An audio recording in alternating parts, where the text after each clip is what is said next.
Good evening and welcome to The Way Out Show. I'm your host, Dane McCarthy, broadcasting to you from FEMA Region 5, deep in the bowels of the United Police State of Amnesia. Today is July 11th, 2014, and we have a lot to talk about today, a lot of things going on in the United States and the world, and I think where we should probably start would be with the huge controversy surrounding the immigration of tens upon tens of thousands of children coming into the United States every month from not Mexico, but Central America and South America, essentially mostly Guatemala, Nicaragua, Ecuador, and these are countries with enormous populations of some of the world's poorest people. And so they have got the word that if they come to the United States, they will not be turned away, and they will be given shelter, food, a permit to stay. They will be housed around the country in various places. Some of them probably have family members or relations who are already here, and that they will be able to begin a new life in the United States. And I have seen little videoed interviews with the great dream, the American dream that the immigrant children have. And I think there are a few misconceptions that I might be able to clear up about how they're getting here. There was a documentary that came out a few years ago about the epic journey of an immigrant, a minor, who was trying to rejoin his mother, who had already sneaked over the border into the United States and was living in the United States as an illegal immigrant, or an undocumented immigrant, as the government likes to call them. And he was followed all the way from his home across South America, Central America, Mexico, into the United States, and famously was shown sitting on top of a train. And that's obviously extremely dangerous, and you get the idea that he was not allowed to be up there, but he somehow sneaked up there, and there were a lot of other kids up there. Well, that may have been true at one point, and maybe to a small extent still is, but mostly the kids are in the train, not on top of the train. So you might be relieved to hear that. In fact, they are being ushered through Mexico essentially by the Mexican government. And the only caveat, the only problem would be that they're not allowed to get off the train. They're not allowed to immigrate to Mexico. They have to go all the way across Mexico, and then they're essentially dropped off at the border, and they're shown, there's the border.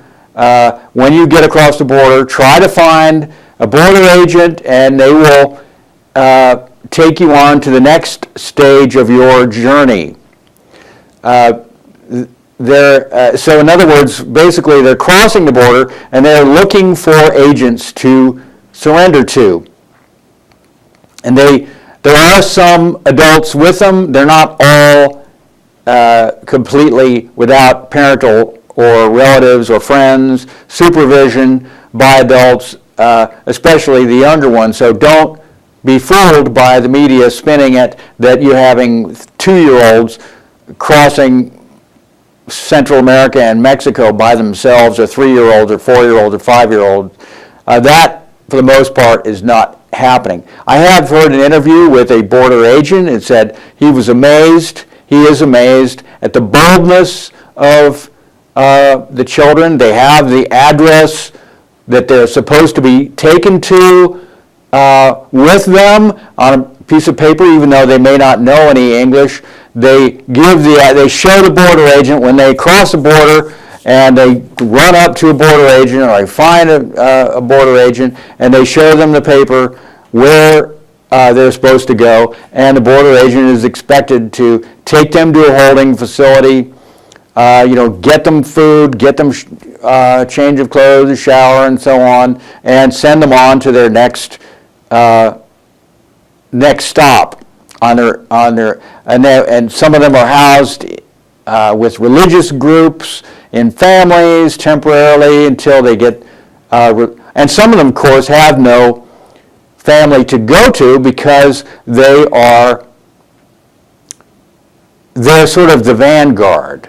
They're the first ones in their family to cross over into the United States. And the reason being is that the United States essentially has got the word out that, and of course they can watch TV and learn this stuff on the television and radio and newspapers, that they of course know that no immigrant child can be deported without a hearing. They know this. And so this is a new law. I think George W. Bush signed this into law.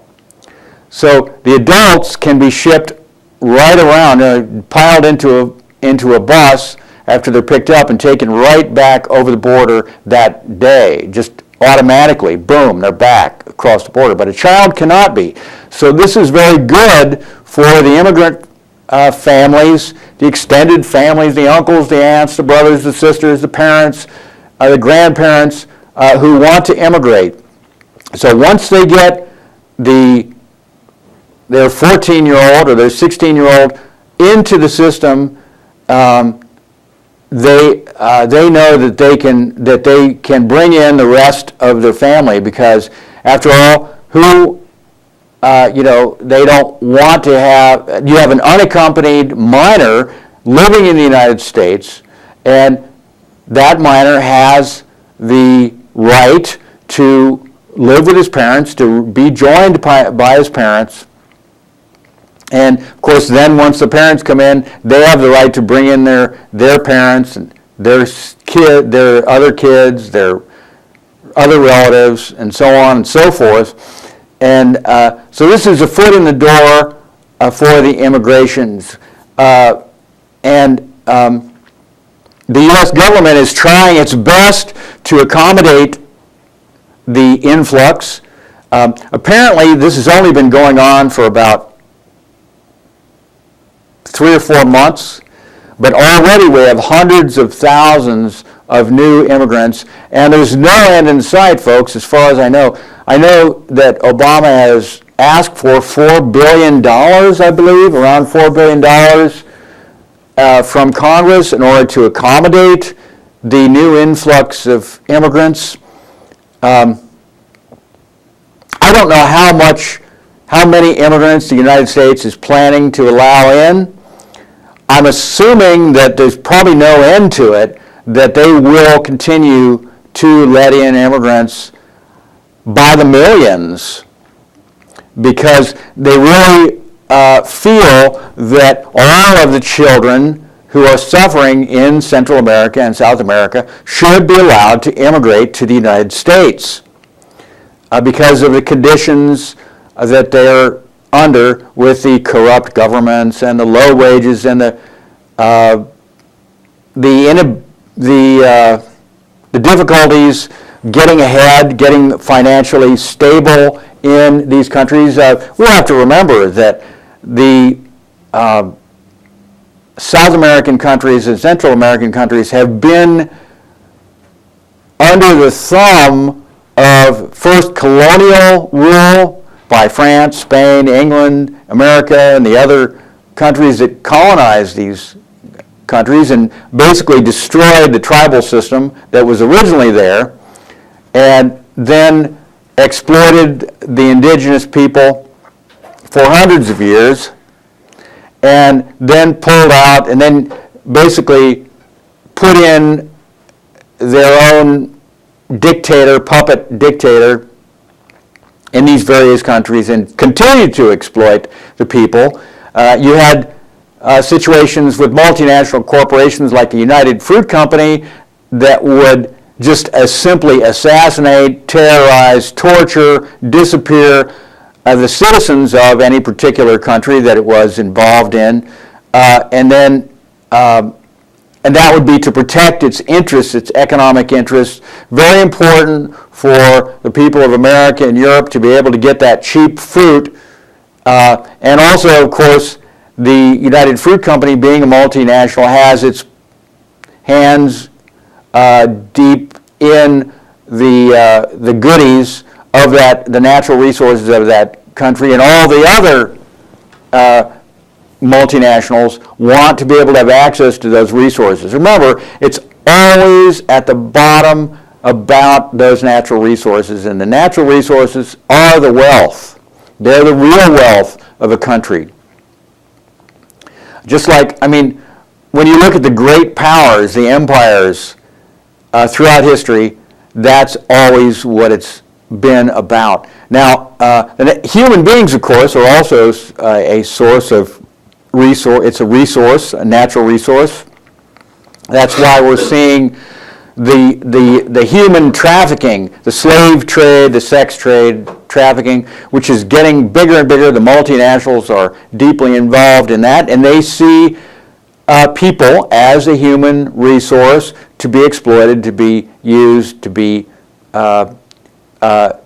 used as cash cows for as long as they live. It's better than the drug trade, because once you have the product, the drug, it can only be used once.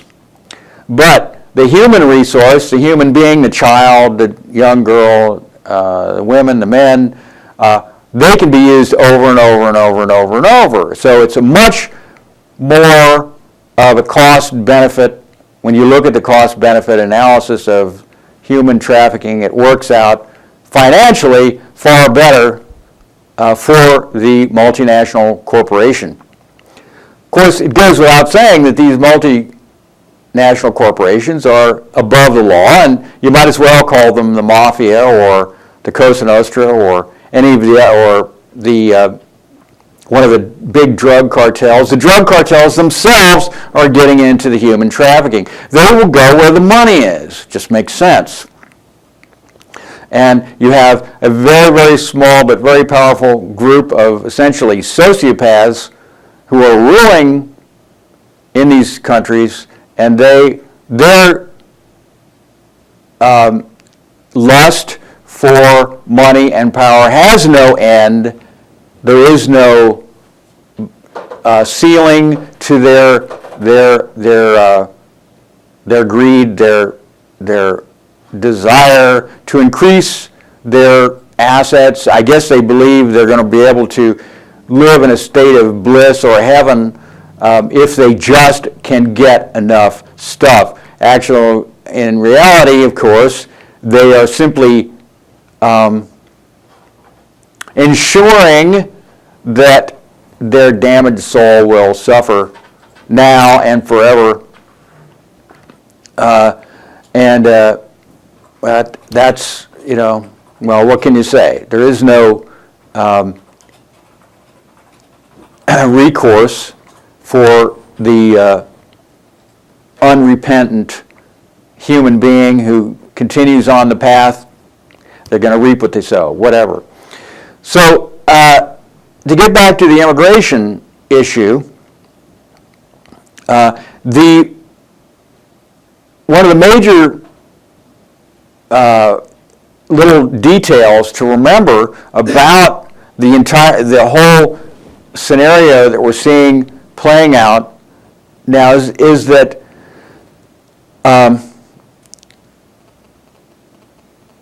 the people who are doing this, it's not just happening. It's not just happening by accident. It's not that the coyotes somehow convinced the populations of all these countries to send their children up north to the United States so that the coyotes who could get more money, the traffickers of the coyote would be the businessman, essentially a businessman, who makes money by conducting the immigrant through the various dangers of, getting them through Mexico, getting them across the Rio Grande, into the safe area of San Diego or somewhere in Texas. No, this is being done at a much higher level, and it's all about geopolitics.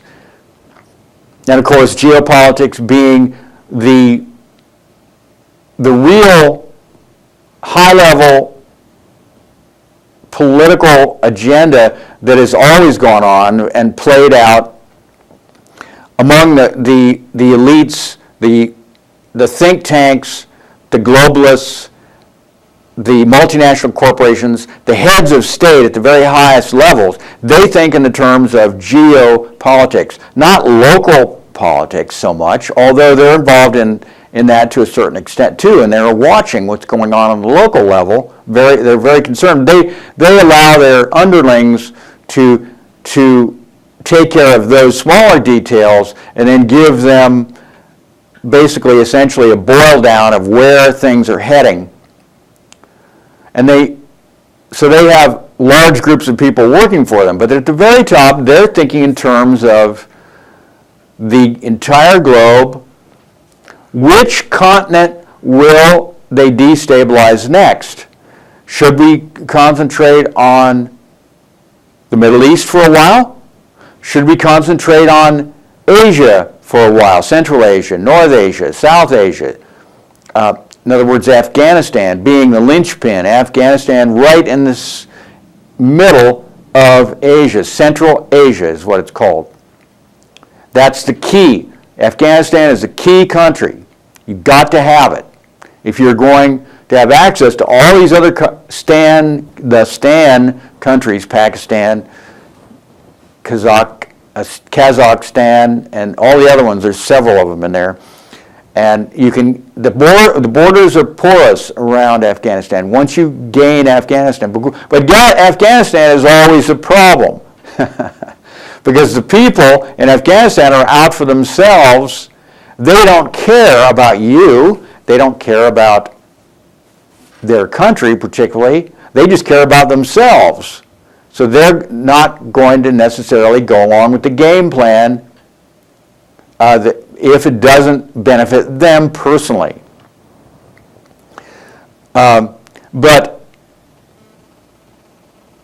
So what is the geopolitical reason that hundreds of thousands and potentially in the next few years millions upon millions of children are immigrating into the United States? What is the purpose of that? Why would the controllers, the owner class, the robber class, put out the word that we want children in the United States?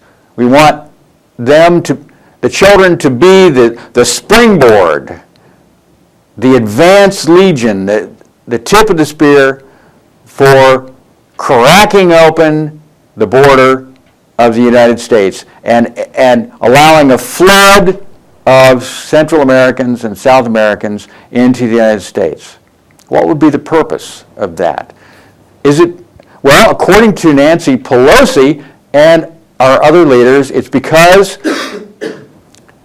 our hearts go out to the poor children of the world, and it is only right that we should help them get a better life in the United States and have all the advantages of welfare, of college, of being able to vote, of a good place to live, decent food, decent clothes.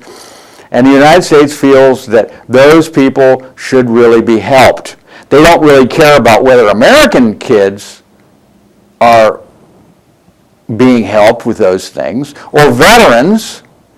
I mean, I don't know how many veterans I hear about, and I've talked to a few personally, who they cannot get a response out of the Veteran Administration.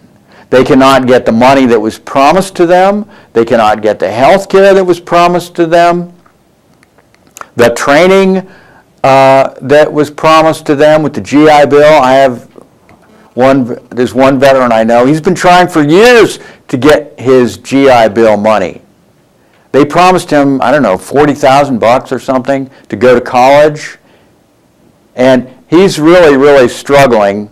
And a lot of the veterans have physical issues, they have mental issues, they have emotional issues, as well as financial problems. So you have a whole array of just difficulties that are immobilizing literally millions of veterans from the first Gulf War. Many of them are dying. The second Gulf War, the Vietnam veterans are still around. The Korean War veterans, I never hear any complaints from them. But the complaints start with the Vietnam veterans. It's almost as if the VA administration really doesn't want these veterans to be around. Doesn't want them to thrive, doesn't want them to feel that they have been given a fair shake by the U.S. government. It just wants them to go away, shut up and go away. In fact, in the threat analysis papers that I've seen, veterans, for the threats for domestic terrorism, veterans are always, always, always on that list as a threat to the U.S. government. One of the major threats, right up there at the top. You have militia groups, white supremacists, radical Christians, radical right-to-lifers, preppers, all in that group with the veterans. So anybody who might have a problem with the U.S. government is considered to be a potential domestic terrorist by the U.S. government. And they're training to deal with this threat as we speak.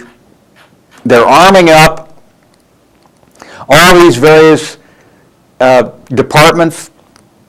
Even the Department of Agriculture are arming up with essentially billions of hollow point rounds, big man killer bullets. And the reason's got to be, there's only one possible explanation for why the Department of Agriculture and Department of Land Management and all these others would, not to mention Department of Homeland Security, even the Treasury Department, the IRS is loading up on ammo. They're expecting something to happen. They're expecting mass demonstrations. They're expecting violence in the streets. They're expecting Americans apparently to just go hog wild and try to change their government, which, I mean, it doesn't seem possible actually that could happen to me, because Americans, it's going to take an awful lot to get Americans that fired up. We're not like the French, we're not like the Iraqis or Iranians or most other people on the planet. They're touchy, they're very touchy. The Chinese, as repressive as the Chinese government is, you have demonstrations, gigantic violent demonstrations in China. Mostly they're unreported, but occasionally you hear about them in the West, which the Chinese government is quelling. They're constantly doing this, constantly dealing with angry Chinese citizens. Why are they angry? Well, for a variety of reasons. One of them is that the Chinese Communist government has a penchant. They like land. They like to use land a lot. And so when they feel like they need some land to do a project on, they just simply take the land. That is their right as the government. And they are willing to destroy villages, to move people by force or persuasion. They buy them out, and they make all kind of promises. It's like, you must be tired of living in this village for 1,000 years. And think about these houses. These houses are old. We will give you all new houses in a different place, all wonderful, beautiful. You'll have running water. You'll have indoor toilets. You'll have a nice central heating system. You'll be having a great life in a fabulous new city that we're developing for you if you just move in. And then so the people go, well, actually, it does sound pretty good. And well, some of them do that. Some of them are really angry because they feel like they've lived on that land for thousands of years. This is their homeland. This is where their ancestors are buried. They really worship their ancestors. And why would they want to leave? Well, the government says you're going to leave one way or the other. You can do this and have this deal take this deal we offer, or else we're going to we're going to have a problem here. So we see this happening in China. People get upset. There's also another issue in China why people get upset, and that is because of the pollution.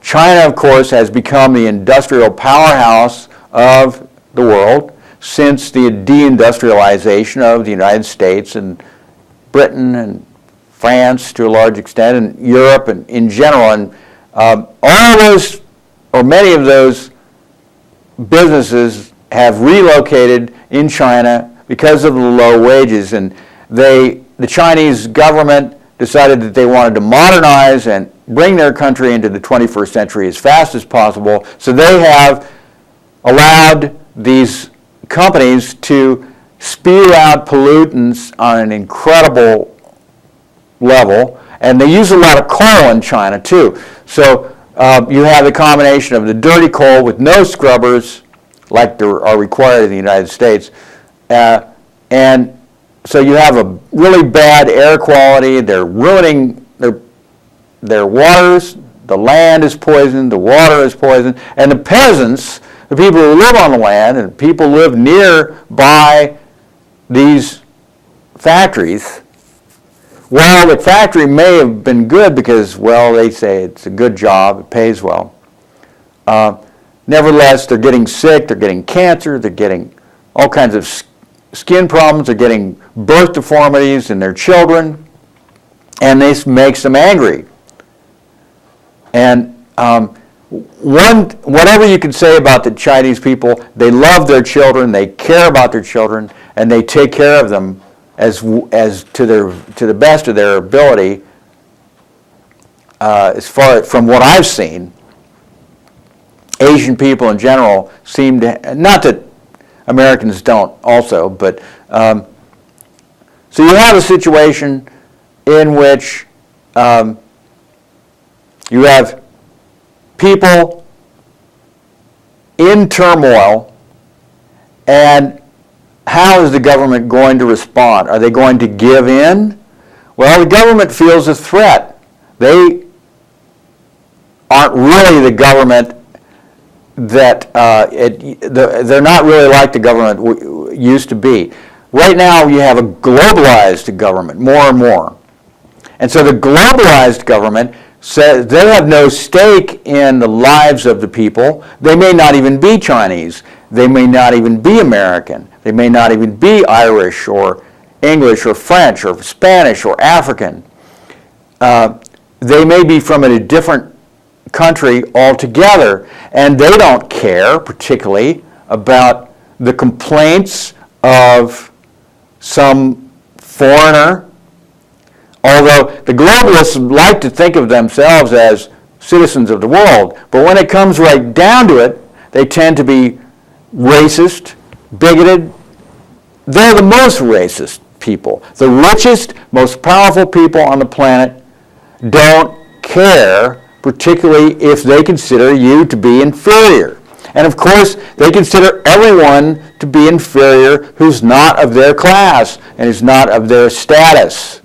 They're not their friends. They don't see these people drinking martinis and sitting by the pool in Monaco or gliding majestically in the Mediterranean Sea in their 200-foot, $200 million yacht.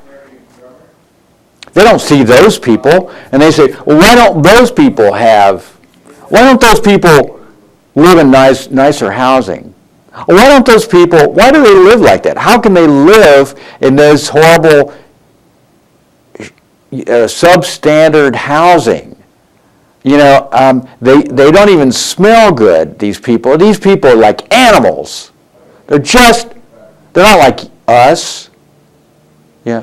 And why do they eat such simple, basic food? I mean, it's sort of like Louis XIV's wife, Marie Antoinette, saying, well, why are they crying out for bread? Why don't they just eat cake?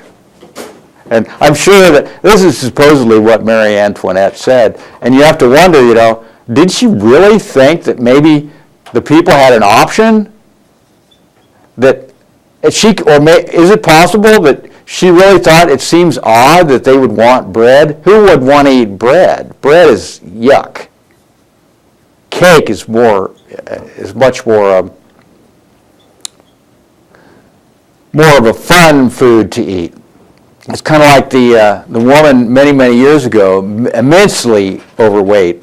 I was traveling. This is back in the 70s. I was traveling with her. I was in the back seat. So I offered her an orange because we had a bag of oranges, and she said, no, I don't want an orange. Now, if you had a Twinkie, that would be different. And I thought that was funny. I always remembered that. I have heard that she's lost most of that weight, which is really good. She's still alive. Good person, really smart and funny person. But that was sort of the attitude that you get from many people in the developed world, I think, and almost anybody who doesn't know any better, even the people in the developing world, third world countries, they are so easily enticed by the bright colors and that really powerful, strong sweetness that you get in the processed food, because, of course, the people that make the processed food have researched what people like, particularly people with undeveloped palates and children and infants, and they know that people are just naturally attracted to bright colors and sweet. Even a newborn infant, if you give them a choice between a sweet formula and a formula that's not sweet, you have two nipples, maybe one, they're lying in their incubator or something, or their cradle, and they will prefer, the infant will prefer the sweetened formula. So there's something about the sweet that people go for it. And I think that, I'm not a scientist, but there has been a lot of research about what it is. It's not only the fast food or the processed food or the candy companies or the soft drink companies that are doing this research, but actually legitimate, impartial scientists. I think there are still maybe a few of them left. Most scientists are not impartial, and they're really working for whoever is funding them. That's just how they're going to skew the findings. But anyway, they have found out that we are hardwired, we have evolved as human beings from to preferring the sweet over the not so sweet. And what does that mean? What is the difference between a not very ripe fruit, apple, to a ripe apple? Which one is preferable? The not so sweet apple, the tart apple, the green apple, is actually going to sometimes give you an upset stomach because I don't know what it is, but it's just not ready. But the ripe apple, it's sweeter, it's redder, it has a bright red color, and so therefore, deep in our brain, we know instinctively that I want that. It has the bright color, you taste it, it has the sweet taste, and so therefore I'm going to go with that. Prefer that over the green, unripe apple. And so therefore, the scientists that make the candies, that make the junk food, they know that it's natural that human beings are going to be attracted to the bright color and to the sweet. And that's what they put in, the bright colors and the sweet. Very simple, very basic. So those of you who find yourself attracted to the bright colored junk food, always remember that it's not by accident, that it's bright colored and very, very sweet. But it's to entice you in to eat that. And so, see, that's manipulation. That's tricking you. What your body is really craving is that naturally sweet, bright colored, yellow, red, fruit, whatever, blue, bright blue, fruit. I like a blueberry, that's blue. Or purple, whatever color it is, that's what your brain is saying that you want. And it's better be sweet because that means it's really good. And there's another thing that people ought to keep in mind while I'm on the subject of health just for a little bit. Not that I'm an expert or anything, but people will tell me, and they have told me in the past, that sugar is sugar. Doesn't matter if it's fruit or if it's junk food, sugar is sugar. No, that is absolutely not true. That is a myth. That is a lie that's probably been propagated by the candy and the junk food companies to make you, to provide a rationale for eating their junk food. And they put in some artificially produced chemical vitamins. Well, this is just as good as an apple. It doesn't look like an apple, but it's red and it's sweet. And look, it has all the vitamins. No, it's not the same animal at all. The development of food chemistry is not even close to emulating the benefits of a naturally occurring fruit which has evolved over millions of years. Admittedly, with some help from man over the centuries. And oftentimes, unfortunately, men have also, even before they went into the junk food business, men have developed the fruit to be redder, bigger, sweeter than the naturally occurring. But maybe those subtle flavors that occur in the smaller, wilder version of that same fruit actually would provide you with a greater level of nutrition than the farmed, developed fruit. I'm not going so far as to say the GMO fruit or the GMO food. That's a whole different and a further development, and I probably ought to talk about that a little bit. But just with the traditional selection, the human-controlled selection of the biggest, largest, sweetest, fattest, reddest, whatever, yellowest fruit, or the corn, or the beans, or whatever it would be. But the wild version, right off the vine, or the tree, or the bush, or the closest you can get to that, the freshest, the closest to the wild version is going to typically be the most nutritious. It's going to have those antioxidants. It's going to have that very accessible vitamin C. It's going to have those trace vitamins, minerals that can only be gained in a tree or a bush that's maybe been in there for a long time. No, it's a very strong plant because it needs no fertilizer. It needs no pesticides. It needs no herbicides to thrive. And there it is in the wild, and it's fine.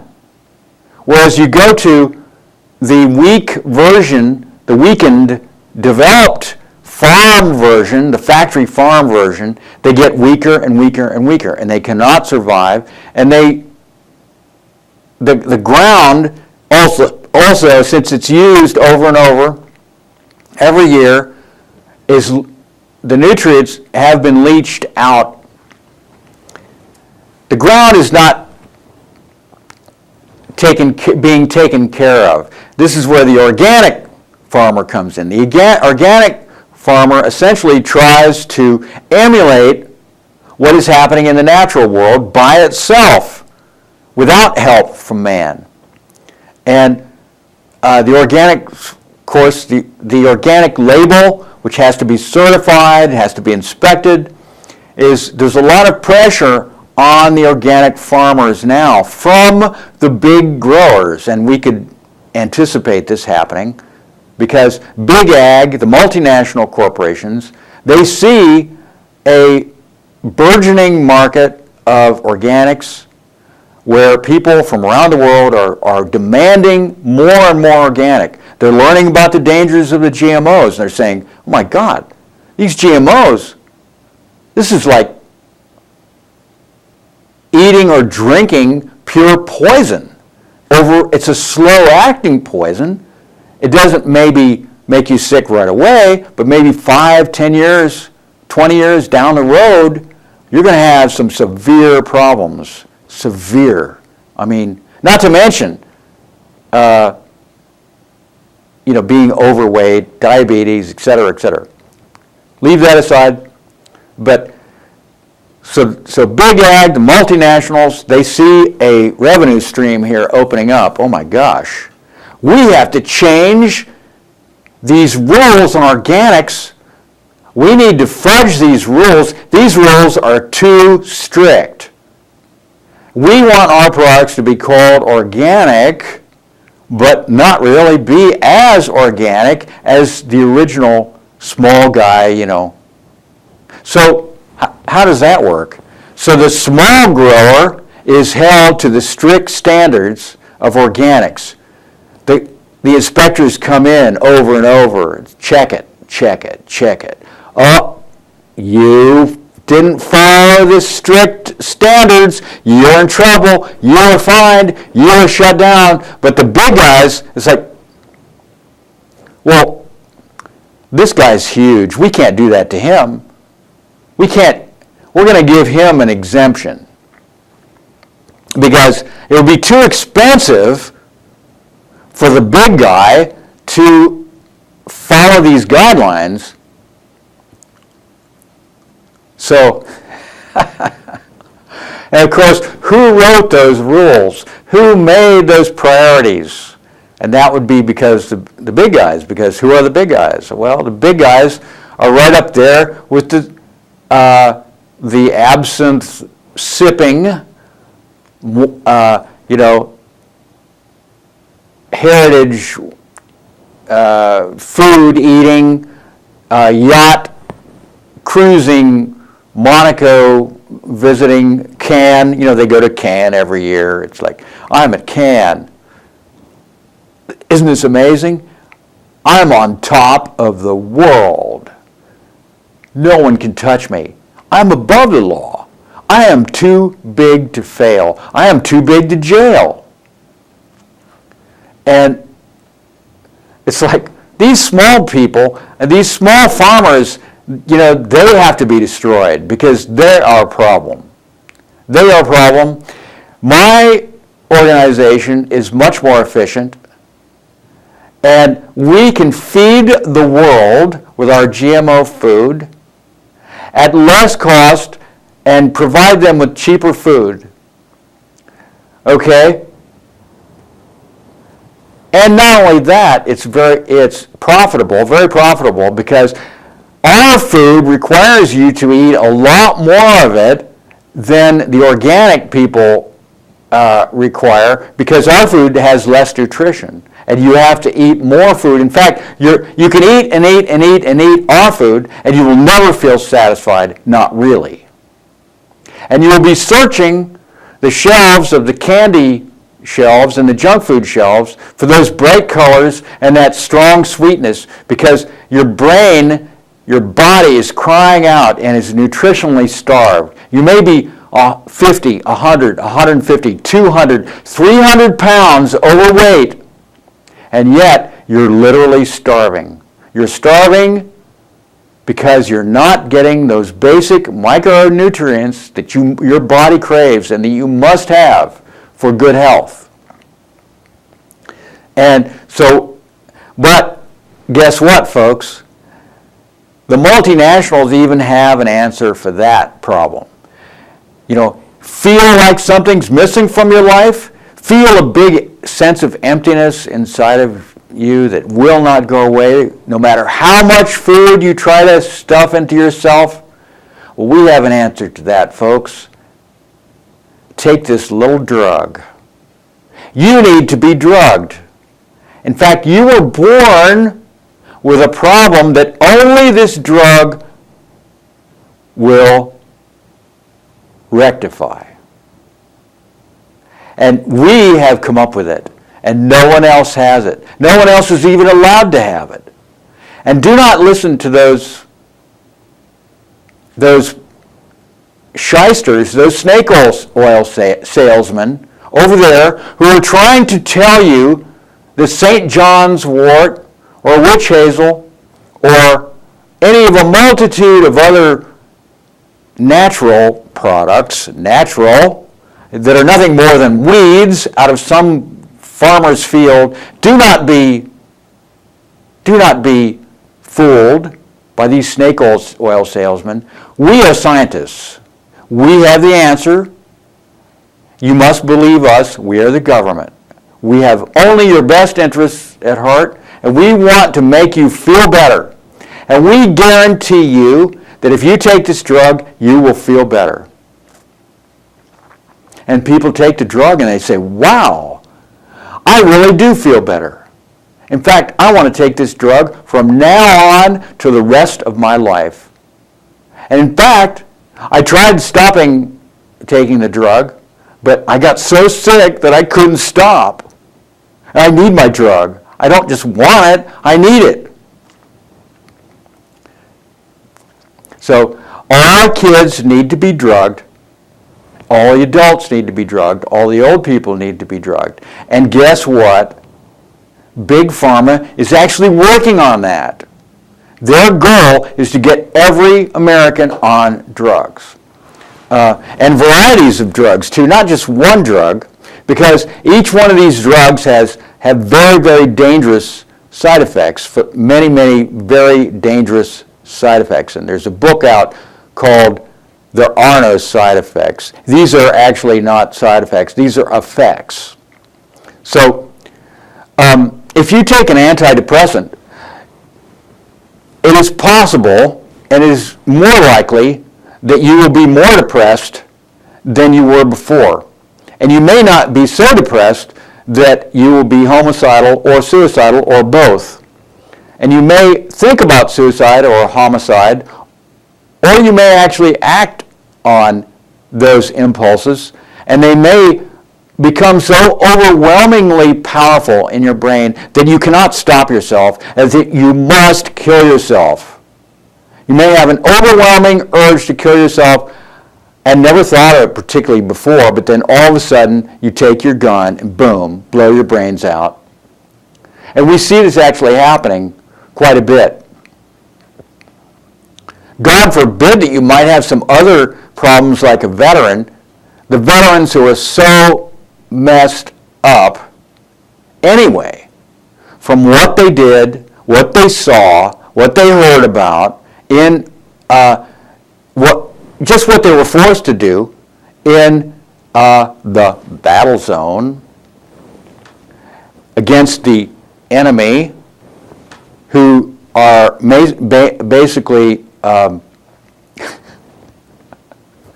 just a bunch of pissed off, locals, for the most part, who are tired of being pushed around by anyone. They don't like their government or the invaders. They don't like the Americans. They don't like their government. They don't like the radical jihadists who are trying to push them around and lord it over them. They don't like them either. And so they just want to be left alone. I'm not trying to say that every Muslim is good. No. No one group is 100% good. There are all kinds of criminals and sociopaths. They're everywhere in every group. And people who have been oppressed,